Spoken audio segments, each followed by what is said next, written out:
الحسن الهدي.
عندي الغصون فوق الغصون بتميل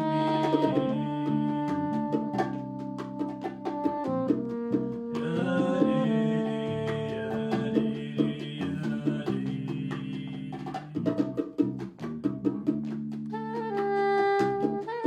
اللي جمعت القلوب على الوداد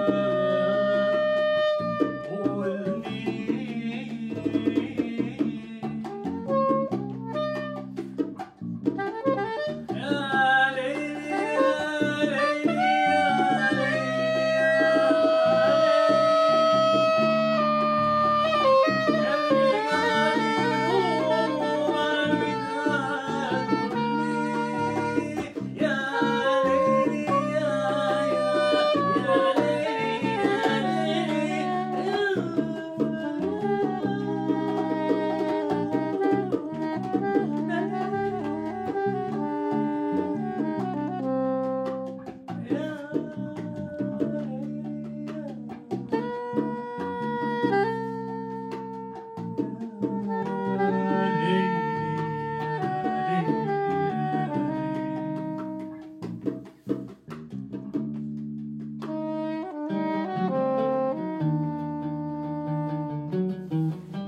Je m'appelle Hassan El Hadi, je suis compositeur.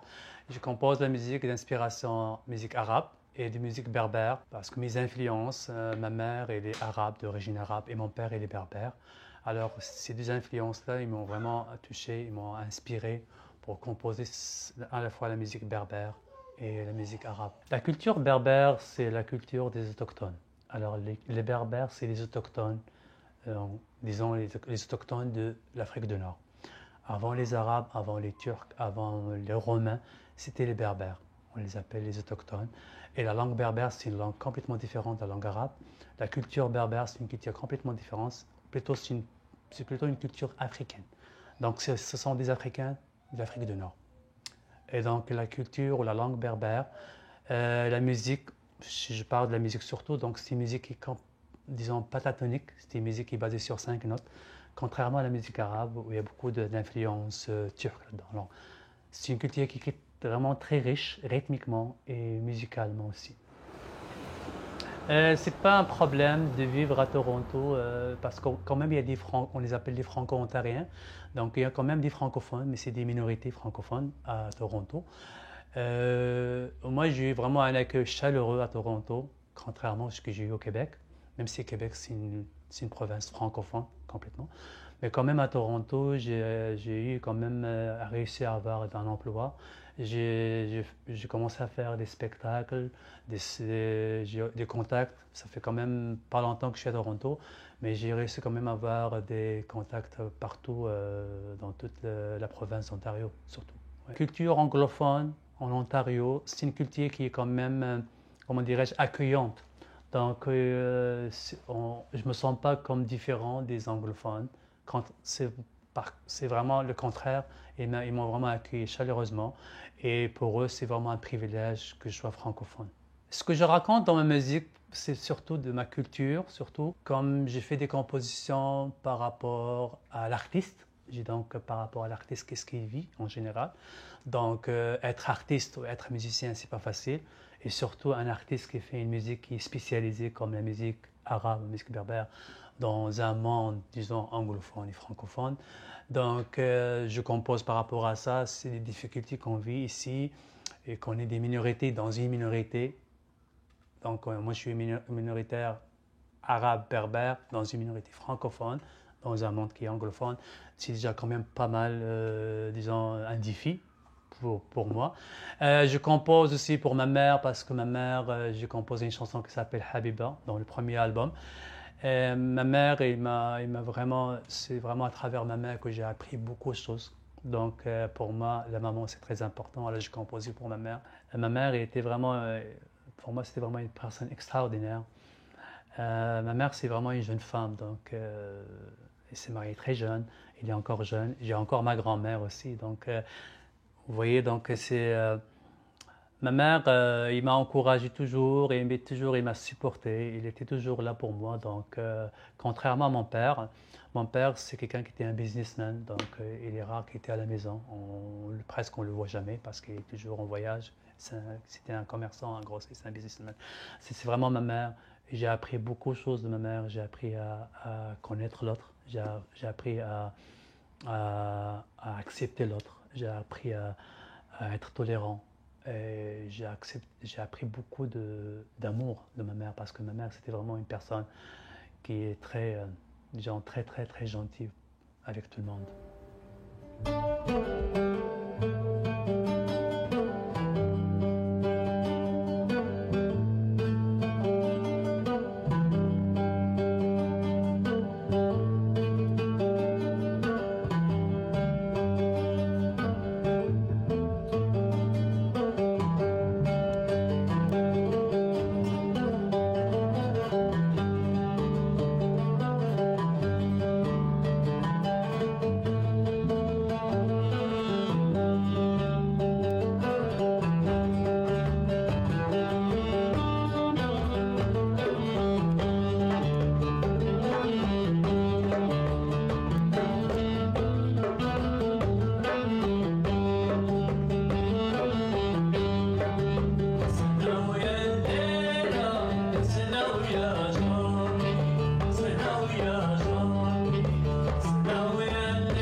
إيه والله إيه والله إيه والله إيه والله إيه والله. Ça fait une vingtaine d'années que je suis au Canada. Ça fait longtemps que je suis au Canada. Et moi, alors, depuis que je suis arrivé ici au Canada, donc pour moi, c'était vraiment de présenter ma culture, mais d'apprendre la culture de l'autre aussi. Donc pour moi, c'est l'ouverture, d'apprendre la culture des autres. Et mes musiciens, moi, sont des musiciens canadiens qui ont différentes influences. Alors, j'ai des musiciens qui viennent de différentes cultures, mais ils sont des Canadiens. J'ai des musiciens qui sont francophones ou franco-ontariens, des musiciens québécois d'origine de Québec. Donc, il y a beaucoup d'influences. Et c'est sûr que pour moi, c'est une richesse. Alors, j'ai composé des chansons en s'inspirant, mais c'est surtout en s'inspirant de ma musique d'origine, qui est la musique marocaine, mais aussi en s'inspirant de la musique d'ici. Alors, dans mes compositions, on va trouver la musique irlandaise, d'origine irlandaise, ou la musique écossaise. Alors, je suis allé chercher vraiment du folklore canadien, d'origine irlandaise ou écossais ou québécois, francophone, et j'essaie de faire comme un genre de composition en arrangement avec ma culture, avec ma musique marocaine. J'allais chercher des musiciens qui sont plus des musiciens de jazz aussi. Alors, dans certaines compositions, on trouve des saveurs. Je ne peux pas dire que c'est vraiment jazz, mais des saveurs un peu jazz. Mais ça reste quand même, c'est des compositions originales, d'inspiration de différentes cultures, qui représentent ma culture d'origine et ma culture d'ici, ma culture canadienne.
L'instrument que je joue, principalement, c'est un instrument à cordes. Donc, c'est un instrument qu'on appelle le oud. En français, on appelle ça le luth, en anglais the luth. C'est un instrument à 12 cordes, doublé. C'est le grand-papa de la guitare. C'est un des premiers instruments que l'être humain a créé. Et on trouve cet instrument-là à travers l'Europe au Moyen-Âge, dans la culture turque, dans la culture grecque, dans la culture arabe aussi, ancienne. Depuis que j'ai commencé à apprendre cet instrument-là lorsque j'étais enfant, j'ai vraiment adoré. Contrairement à mes amis à l'époque où ils étaient plus influencés à apprendre de la musique moderne comme la guitare, le synthétiseur. Pour moi, c'était ça mon instrument. C'était depuis le début, j'ai dit ça, je vais apprendre ça. Même c'était quand même plus difficile d'apprendre cet instrument-là que la guitare ou le piano. Mais pour moi, j'ai vraiment adoré. La fois où j'ai entendu cet instrument-là, j'ai dit c'est mon instrument. Et c'est à travers cet instrument-là, c'est vraiment à travers cet instrument-là que je compose mes chansons. L'histoire de l'instrument, c'est vraiment une histoire des premiers instruments, parce que l'instrument comme tel, la forme, si on voit la forme de l'instrument, comme il n'y avait pas de matériel, il n'y avait pas des outils, alors ils prenaient juste un morceau de bois et ils le creusent. Ils font comme un creuseur, il faut un truc de bois comme ça. Après ça, ils ont allé chercher des cordes, mais comme il n'y avait pas de cordes de nylon ou des cordes de métal à l'époque, les seules cordes qu'on avait, c'est des cordes animales, c'est des intestins. Donc, ils ont utilisé les intestins avec un traitement. Après ça, les intestins. Et lorsqu'on voit la forme de l'instrument comme tel, vous voyez l'instrument, il est comme ça restait tel comme tel. C'est que lorsqu'on apprend la corde, on va aller chercher la tension, c'est sûr qu'on va aller chercher un autre morceau comme ça pour garder la tension. Alors ça restait vraiment l'instrument comme tel, comme ça. Et ça a gardé la forme. Et après l'évolution, lorsqu'on a découvert le nylon, alors on a changé les cordes animales avec les cordes de nylon parce que ça se garde plus longtemps. Les cordes animales, les intestins, on les utilise une ou deux fois, après ça, il va les changer. Alors, c'est pas évident d'aller chercher les intestins, c'était quand même compliqué. Alors, une fois qu'on a découvert les cordes de nylon, on a changé ça avec les cordes de nylon. Je compose une chanson pour l'artiste, je compose une chanson pour la culture, ou une chanson pour l'amour aussi, c'est que j'ai un message d'amour surtout. Donc, et aussi, c'est un message que on est tous pareils. C'est juste qu'on vient de cultures différentes, on vient des pays différents. Chaque personne est née dans un coin de ce monde-là. Et on est influencé selon notre entourage, notre culture. Alors moi, ce que je présente, le seul message que je présente aux gens là, c'est que je suis comme vous. La seule chose que moi, je viens du Maroc, alors j'ai mes influences, mais ça ne veut pas dire que je suis différent. C'est pas vrai. Moi aussi, j'ai un message d'amour, j'ai un message de l'importance de la maman dans la vie. Pour moi, c'est très important. Le message d'un artiste, que être un artiste ou être un musicien, c'est pas facile. C'est pas juste au Maroc, mais partout dans le monde. J'ai ma culture marocaine, ma culture arabe, berbère et toutes ces influences-là, mais je suis ici pour comprendre l'autre. Et je suis ici pour apprendre la culture de l'autre. Et c'est là que je suis allé chercher vraiment la culture traditionnelle de Québec. Et la culture traditionnelle de Québec ou la culture traditionnelle du Canada, c'est une culture d'influence écossaise, irlandaise, francophone, française, anglaise aussi. Donc ces influences-là, et on trouve ça dans une musique vraiment traditionnelle. Et je suis allé chercher vraiment des répertoires qu'on appelle ça le reel ou le jig québécois. Ou le reel, on trouve ici d'ailleurs même en Ontario, partout au Canada. Alors, je suis allé chercher cette culture-là. Et en cherchant cette culture-là, j'ai vraiment adoré. Parce que ce qui est vraiment impressionnant, ce qui est vraiment surpris, c'est que cette culture-là, il est plus proche de ma culture berbère. Pour les jeunes musiciens qui viennent dans un pays comme le Canada, et que vraiment il veut jouer, il veut faire de la musique dans un monde qui est complètement différent de sa culture d'origine. Le premier message, c'est de garder son identité, c'est très important. Garder ton identité, n'essaie pas de faire comme l'autre. C'est comme les recettes. Moi, je garde toujours mes recettes, le tagine, le couscous. Je garde quand même. Je vais aller chercher les saveurs d'autres. Je vais aller chercher les saveurs, la tortillère, des choses comme ça. Mais quand même, je garde mes saveurs. C'est la même chose que la musique. La chose la plus importante, c'est de garder ton identité. C'est ça qui te représente. C'est ton identité culturelle, ton identité musicale. C'est ça qui fait ta force en tant que jeune artiste et musicien.